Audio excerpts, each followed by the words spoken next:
Just listen for a second, internet, and tell me what you think of this idea. Like, I have been out here dating, collecting data, thinking, well, you're working, I'm thinking. Call it overthinking. I call it using my special skills, magic. I can read your mind. I'm an empath, a telepathic person, and I can see into the future. And I can see into the past.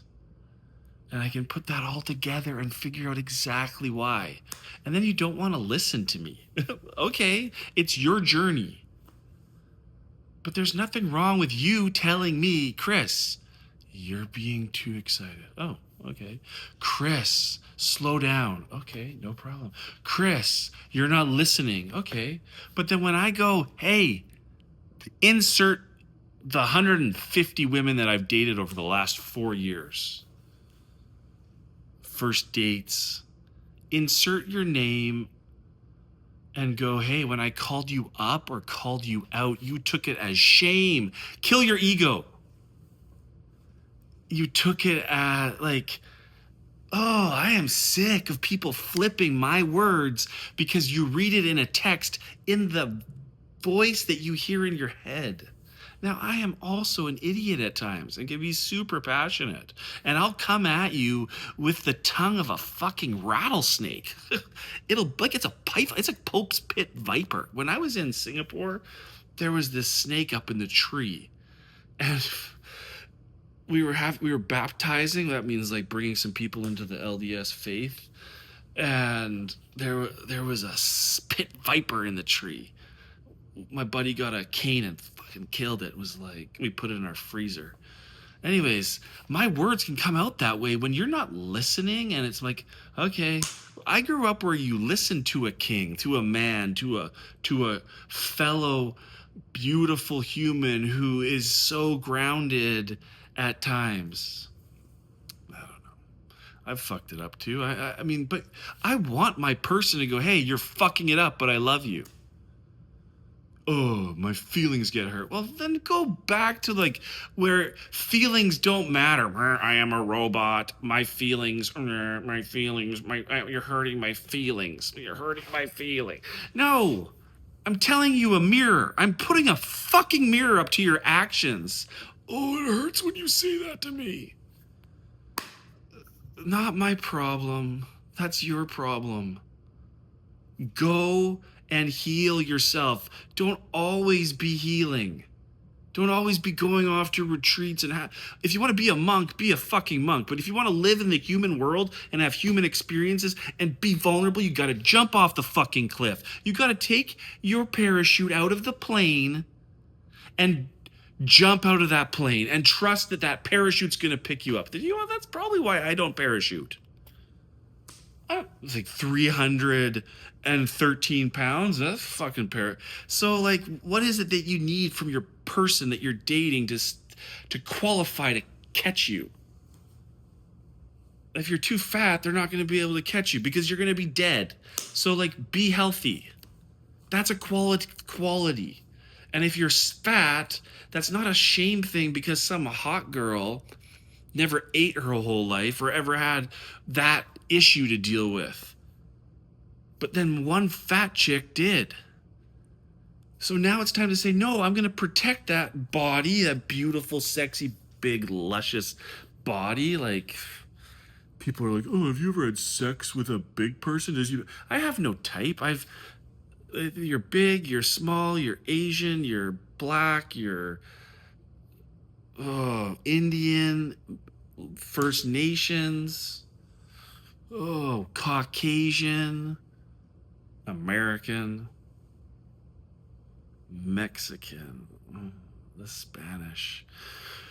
I digress. Whatever it is that you find attractive, be okay with that. And then if you need someone to have money because you can't provide, then tell them that. But if you don't need my money, tell me that. We're just adults out here. We're not kids. Your kids were beaten by in the 80s by every dad that came home from work, and you were more afraid of the dog probably got it better than some of us kids in the 80s. Doesn't Bill Burr say that? Now we don't hit anybody. Nobody gets hit. And if you say something unto words, you can be charged as a criminal for saying words. What kind of soft society have we become? The family unit is under attack because men are under attack. And the toxic feminists will say it's because all men are disgusting and lowly, and we need more power. We never had power. You were physically weaker than us in an era where you needed us to conquer. Have you ever met a bear in the wild? I don't need no man. You would need a man back then. Or you better be fucking tough. And they girls were tough, and they demanded respect because they gave it equally, and they understood their role as the matriarch of a home. You don't think the matriarch is the most important person in the whole family unit? The mother? And if you're gay, one of you has more of those traits, but you were born of a mother. And if you were denied that mother, hopefully you were adopted, like my beautiful girls. And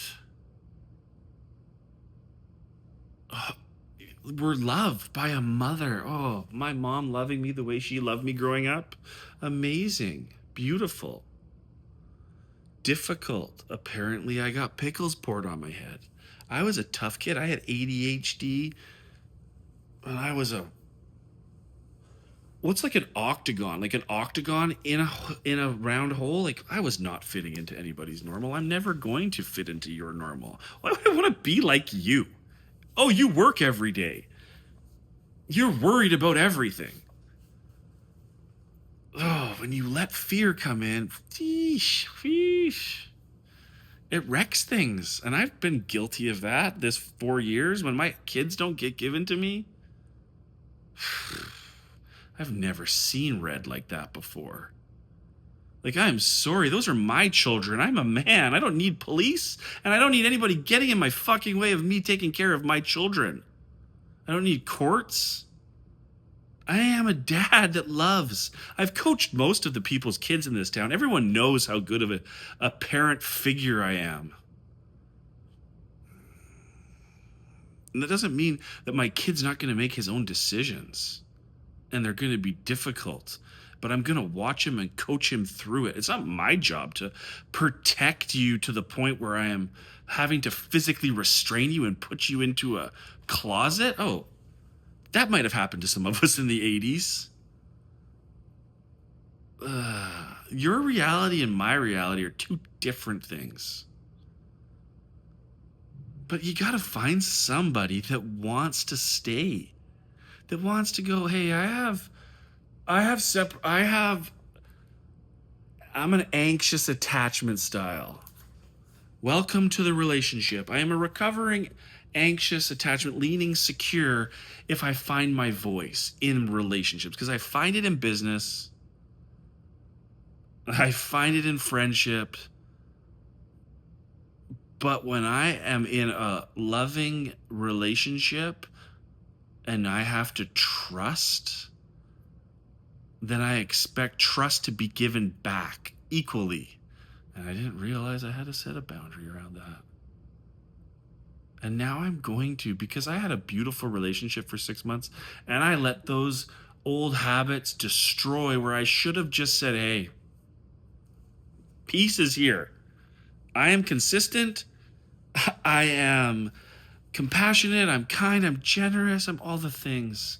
But if we get into conflict and you're not able to take accountability for your part, because I will take accountability for mine.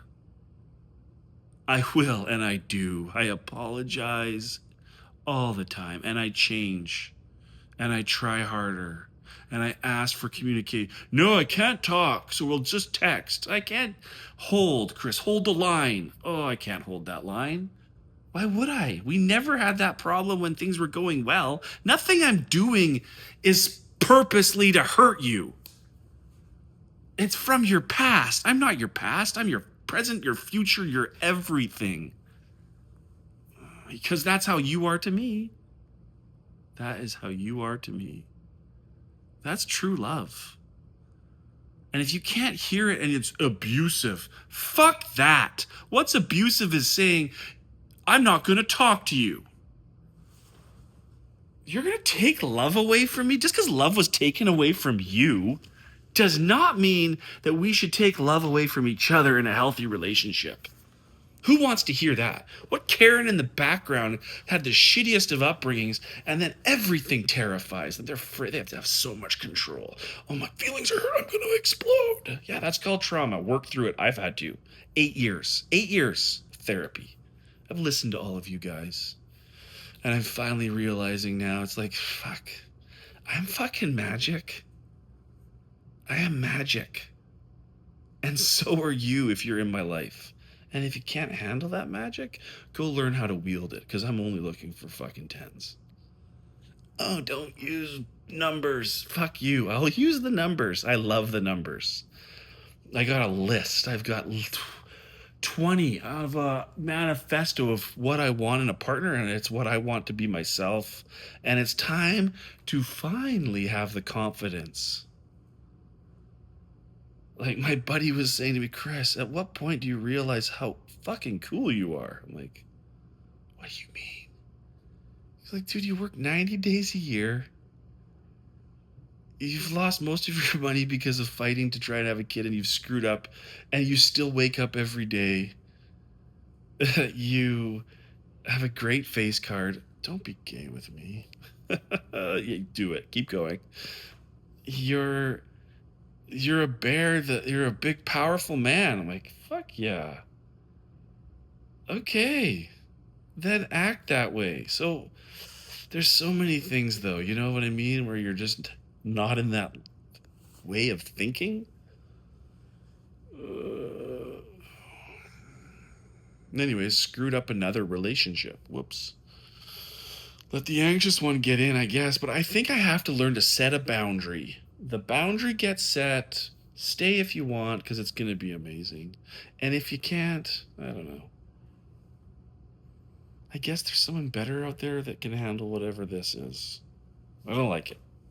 I want what we had over here, where it was blissful and you were just like, I could throw you up against the wall, or you could throw me, you could spank, like whatever that looks like for you. That's what I want. It's like effortless. And when the pain comes, it's, hey, it's me and you versus the problem, not me versus you, which means you don't need to run away from communication when it's difficult. I shouldn't get upset. So it's like, I need to have a boundary, because it's like, I don't want to keep saying the same thing over and over again. And you're not changing. Oh, it's slow medicine. I'm not paying you thousands of dollars to fix me. I've already paid it. I understand it. I have to live it now. And that's when you stop eating, and then they get skinny. Or you can take a drug, which I don't know if they're good to take the peptides. I got buddies that are taking peptides. You can take the help, or you can just decide, like, this is who I'm going to be. And it is going to be so hard to change patterns. Look at me. I'm still in the 300s. Tomorrow morning at 9:30, I have the queen of intuitive nutrition meeting with me for an hour and a half, and we're going to have a good old chat. And we'll probably share some shit about it. She is phenomenal about intuitive eating and intuitiveness, which means how do we change from being in addiction to something and running from something and saying, hey, that's okay. Little Chris, you're going to be okay. You don't get to be in charge. And when you are, you're crazy.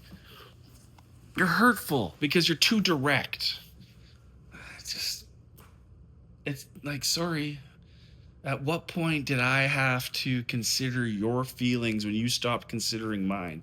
So I stopped sugarcoating and just say it the way it is. Hey, you pulling away after intimacy is trauma.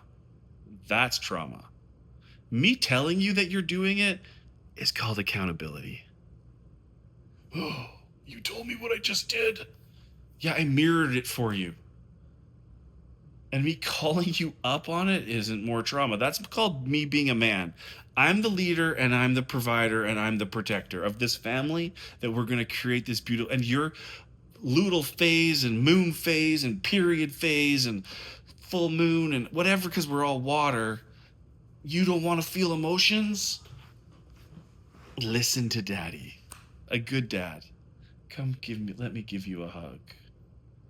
No. Okay. I guess go somewhere else. No, I'm sorry. I am sorry.